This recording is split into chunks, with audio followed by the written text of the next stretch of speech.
Hi, today I'd like to share some thoughts on a good question that was asked in the comment section of a very old video that I did many years ago, 14 years ago, which dealt with the issue of what church life was like in the New Testament.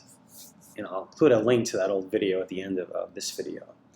Here's the question. How do you think we got to where we are today with organizations hiring a preacher and listening to him once a week? Now, first of all, thank you, Tim, for your question.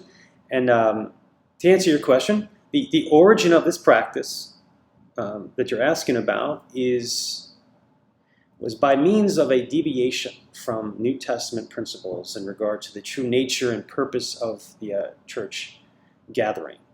And what I'd like to do is just share some quotes from a church historian named Robert Baker, which sheds more light on how and why the church deviated from the New Testament practice of having all the members of the body participating and interacting with each other when the church gathered together, to the modern practice of having a senior pastor who has special authority over other elders, and also how we ended up with the practice of men being employed by the church to basically dominate the church meeting, where they do most of the speaking, and the rest of the body ends up sitting in silence.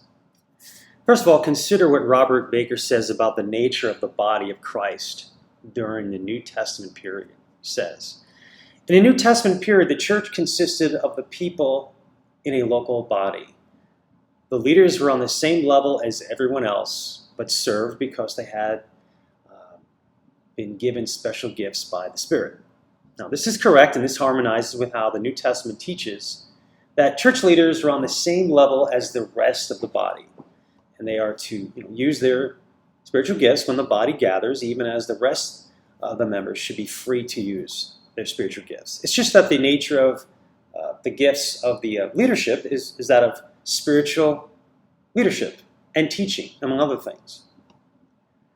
Continuing on with my citation from Robert Baker, he goes on to explain the departure from this New Testament idea of all the members of the body being on the same level. He says, during the 2nd and 3rd century,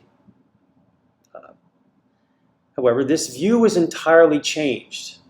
For one thing, the original equality among the various pastors, bishops, and presbyters serving in a church began to disappear. In the New Testament church, there was no difference in office between a bishop and a presbyter. The two names described functions of the same office.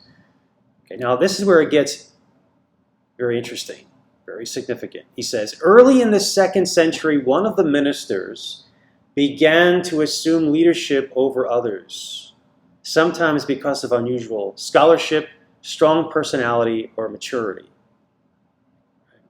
So we see that it wasn't due to theological outworking of some New Testament principles that led to the modern day practice of a senior pastor where he has some kind of special authority over other elders. Instead, it was due to extra biblical reasons. And I would contend that what Robert Baker is touching on is the sinful tendency that men have to want to exercise dominion or power over others due to their love of wanting to be first, to wanting to be elevated and exalted, or they're given to that tendency of loving the preeminence, which is a sin found in the life of a man named Diotrephes that John, the Apostle John, speaks against, as recorded in 3 John, chapter 1, verse 9. Now consider how Robert Baker goes on to talk about how all the elders in the New Testament times supported themselves through a secular trade and were not supported by the church. As he says, the earliest bishops or presbyters engaged in secular labor to make their living and perform the duties of their church office when not at work. Now, this is something I've been seeking to impress upon believers on my channel, where I endeavor to show from the Bible that the concept of a salaried pastor is not biblical. It's a perversion of what the Bible teaches in regard to what Christ wants from leadership within the body. For example, as such texts as those in Acts 20 and others indicate, it was the Apostle Paul's desire for elders to support themselves with a secular trade. That's exactly what happened in New Testament times, even as Robert Baker, church historian, makes clear. Now let's continue on with what Robert Baker writes about in regard to the origin of the full-time pastor. He says, as Christians increased in number and financial ability, the best qualified leader was asked to resign his secular labor and give full time to the religious task. It became his business to oversee, the meaning of the word bishop, the work of the Christian community.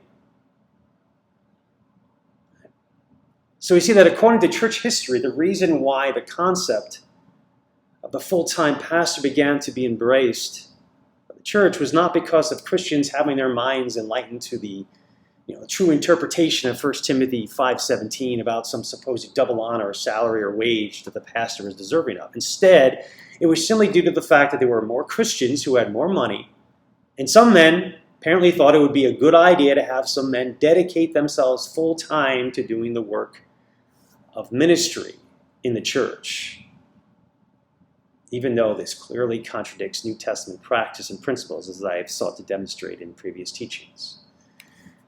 So we see that church history harmonized with the fact that in the New Testament times, there was equality among all the members in the body, and there was a shared ministry or participation among members when they gathered together. It was not the current church model where there was one hired, salaried man of God dominating the meetings each week by means of preaching a long monologue. The deviation of the New Testament model was a result of the implementation of man's unbiblical ideas on how to maybe improve on the New Testament practice, which I believe was intimately intertwined with the sinful ambition of some men to exalt themselves above others. So, well, that's all for now. Please feel free to share your thoughts or comments in the comment section below. And if you enjoyed this teaching, please feel free to like and subscribe. Thank you.